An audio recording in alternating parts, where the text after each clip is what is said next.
What's up, guys? It's Uncle Freedom coming to you on a glorious and well-deserved day off. Thank God. And today we're going to talk about something very near and dear to my heart. No, it's not medical, though I do encourage you to go watch all the previous medical videos. I even have a playlist on medical stuff. I'm talking about precision rifles, specifically DMR, or the Minuteman Marksman Rifle, whatever you want to call it, or sniper weapon systems from my viewpoint, my opinion, my experience, my world. So if that sounds like fun, this is going to be a primer. We're going to talk about some uncomfortable truths when it comes to this and piss some people off, I am sure.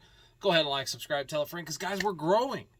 A month ago, I barely had 1,500 subscribers, and I was floored then that 1,500 people liked the message I was putting out enough to subscribe to me.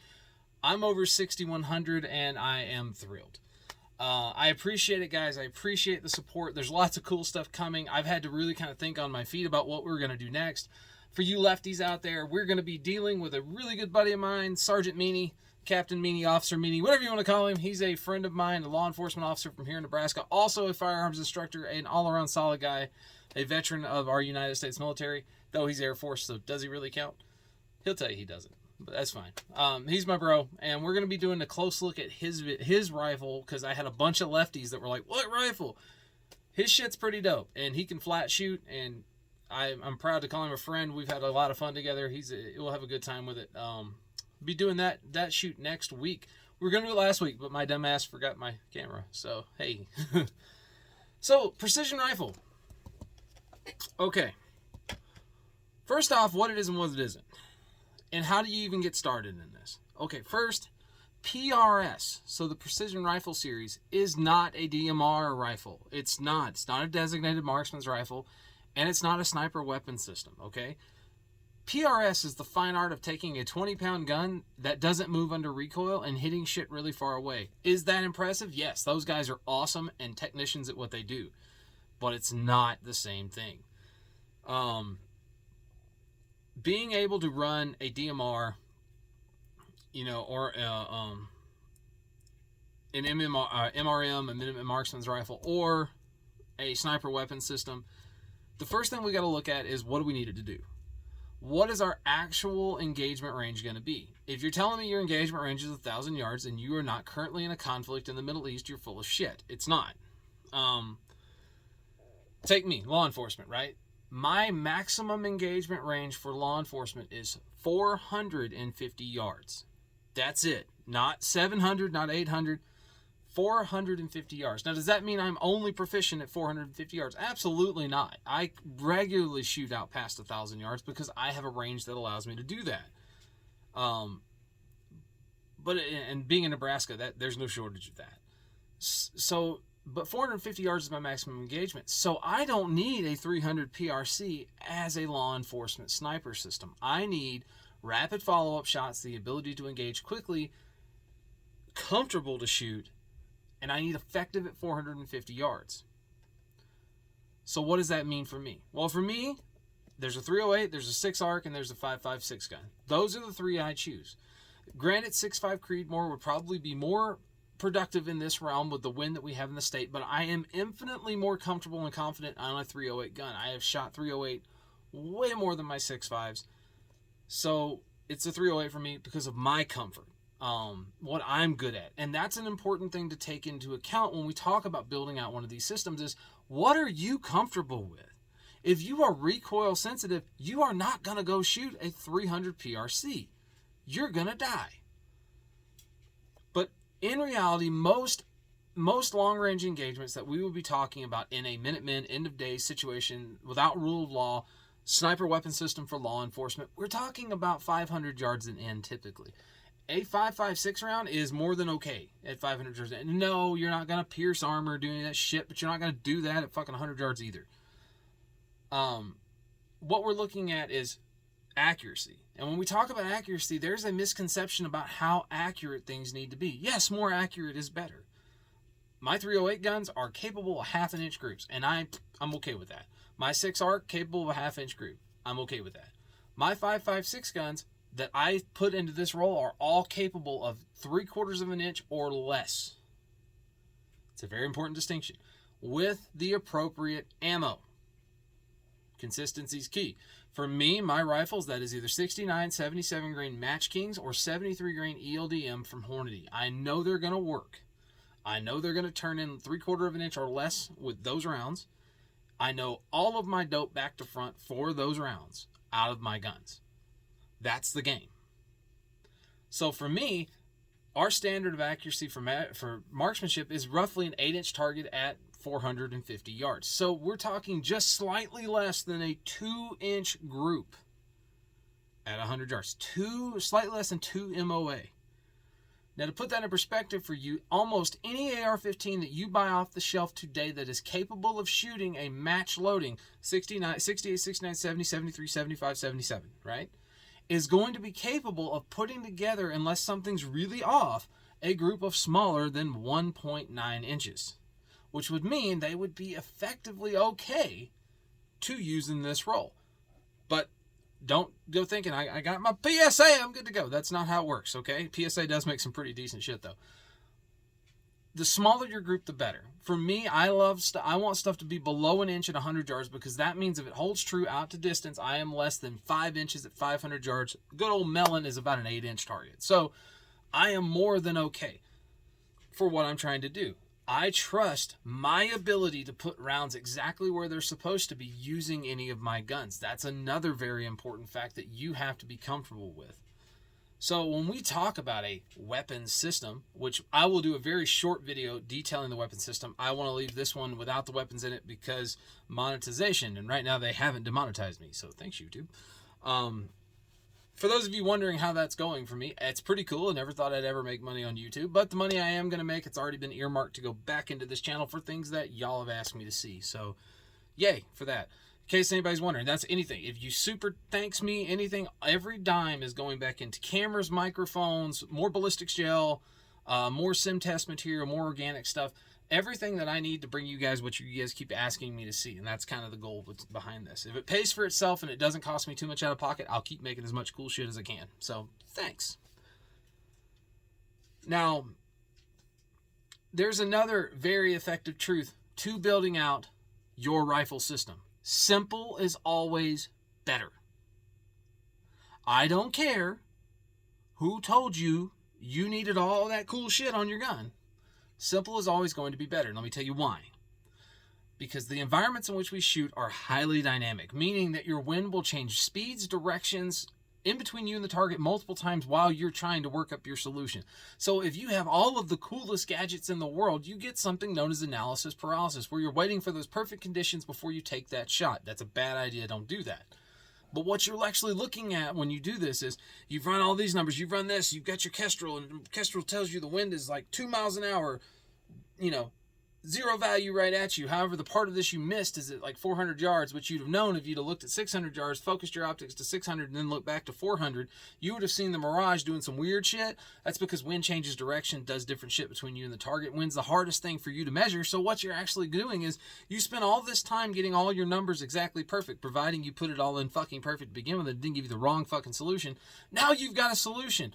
But the guy that was able to just mill it off of the optic, swag out the wind, has already made his shot and hit it. You, on the other hand, the firing solution has changed in the time it took you to get the first firing solution. So simple is always going to be better. If you ask me which one I would take, I will take a guy that has a mil-dot reticle that knows how to use it with dirt time behind a gun and can swag out wind. For those of you that don't understand, when I say swag, I mean a solid wild-ass guess. It's a very technical term, I know.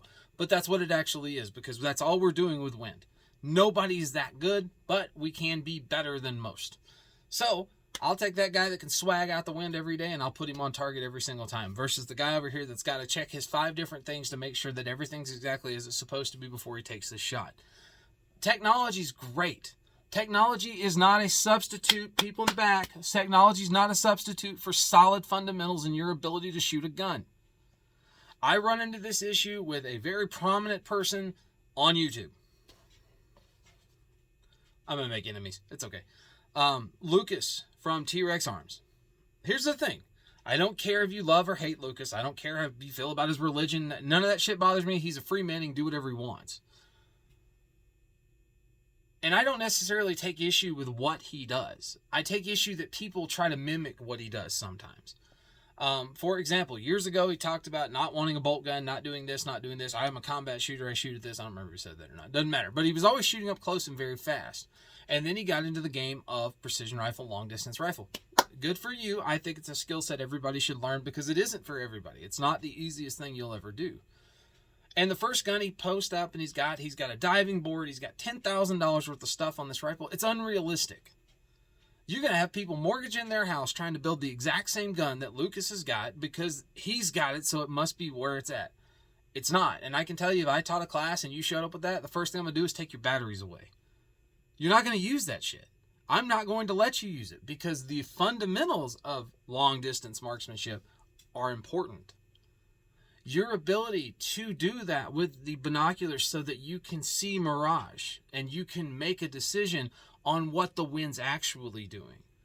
Your ability to read vegetation that, hey, okay, I've got a bit of a weird breeze down there. It's vortexing behind this thing.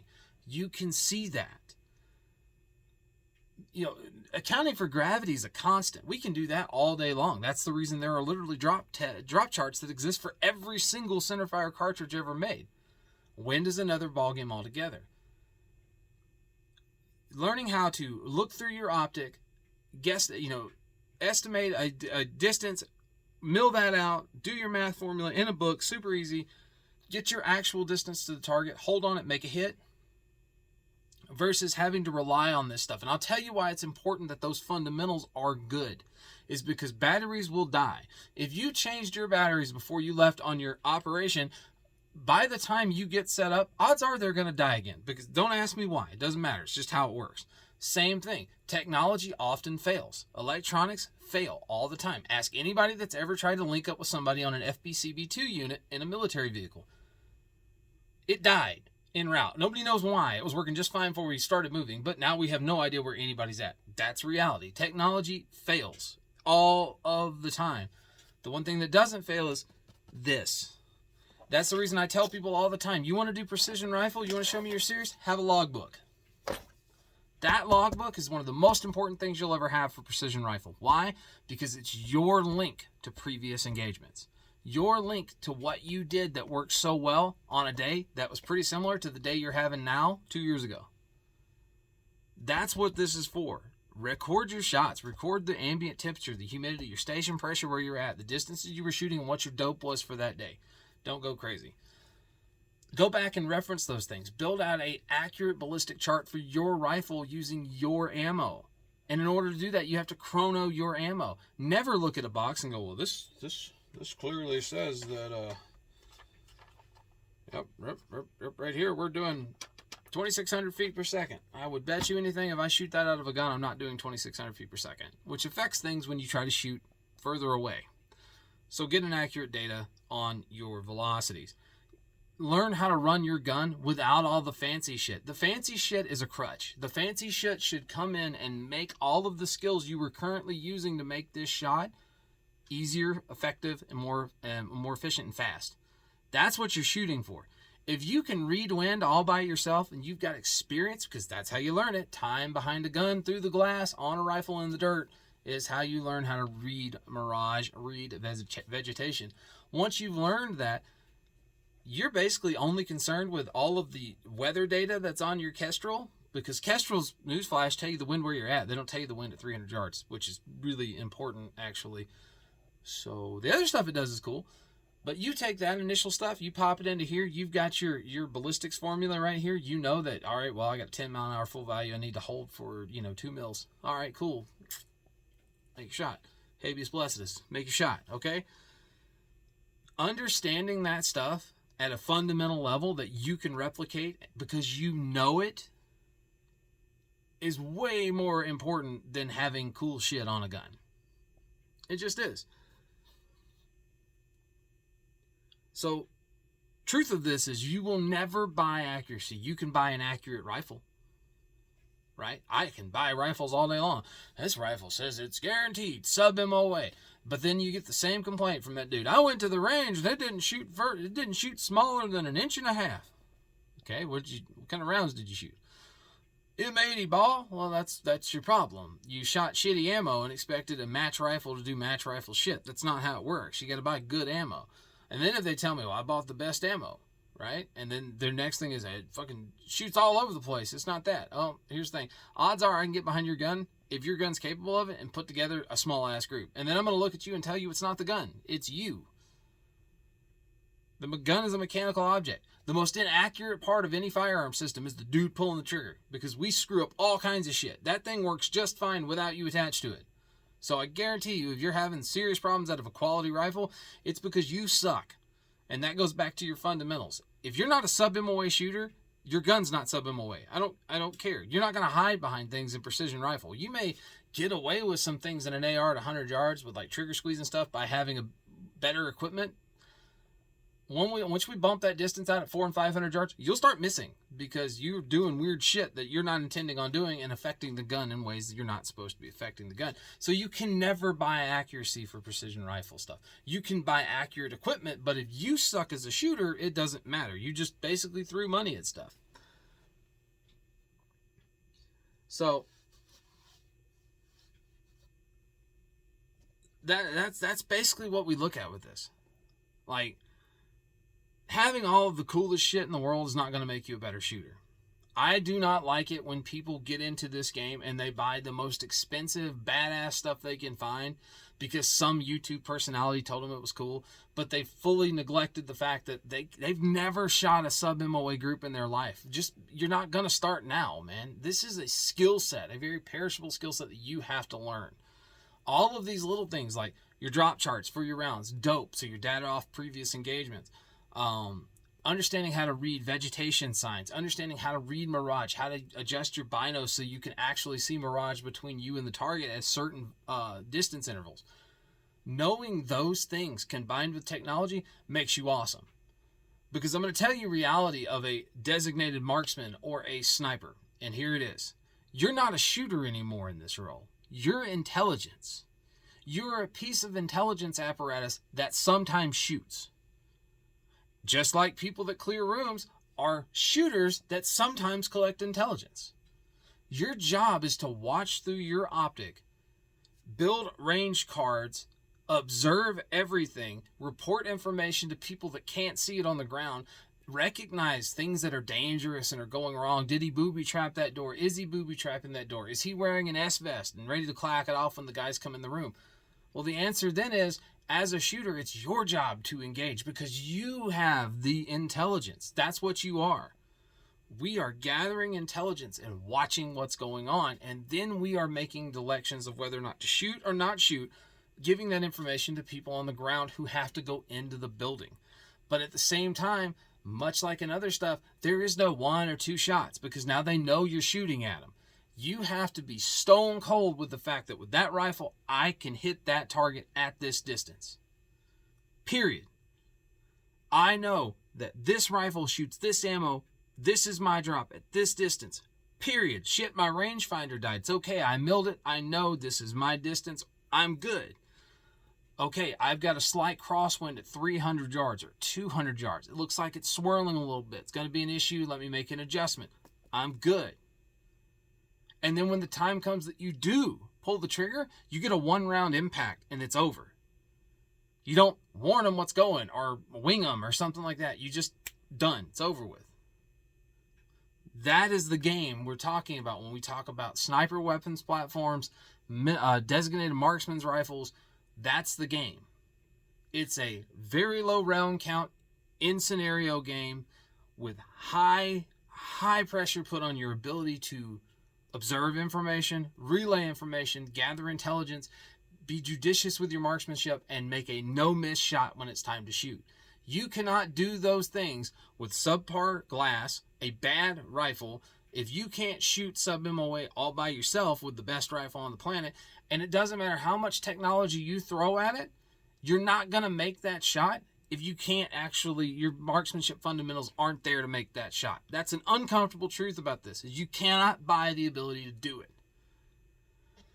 The reality is you need a good rifle, good ammo, good consistency, rounds through that platform, a good piece of glass with good clarity that you can mill targets on. Don't buy a second focal plane scope. It's not what you need. first focal plane so that your reticle moves in and out with your magnification so that you have an accurate measurement no matter what magnification you're on. You need those things. Get a rangefinder, get a Kestrel. They are useful, but be able to read wind without them. Be able to range a target with your optic. Be able to swag wind to make first round impacts. And for the love of God, I'll tell you, sad truth of law enforcement, our max effective range is 450 yards, max engagement range. We will never be allowed to take a shot if we're over 150 yards away from the target. We're intelligence at that point. At 150 yards, we can be called on. But the reason being is it's a liability. What if you miss? What if the round goes through? What if things change? Can we use a team to take it down instead of the one round from a sniper? Who knows? It's all situationally dependent, but I can tell you that if I'm set up somewhere and all of a sudden my radio pings and says, take the shot, that means now. That doesn't mean give me a second, let me go through my data real quick and all this stuff. That means I've been ready to take this shot for the last 5 minutes. I've been constantly reevaluating the wind. I know this range is perfect. Everything's perfect. I'm just waiting. I'm readjusting my hold for wind every 10, 15 seconds, making sure I'm right. Always checking and making sure we're good before I take that shot, because in this world, missing is not an option. So guys, there you go. There is some practical knowledge, 30,000 foot view on sniper weapons systems, designated marksman rifles. Some uncomfortable truths abound it, like you can't buy accuracy, you can't buy the ability to shoot. Those things people don't want to hear. They want to hear that they can do anything because they have money. It's not true. So there you go, guys. I'm Uncle Freedom. Take care of yourself. Take care of each other. Hope you liked it. Like and subscribe. Tell a friend. We got some cool shit on the way. And until next time, I'll see you later.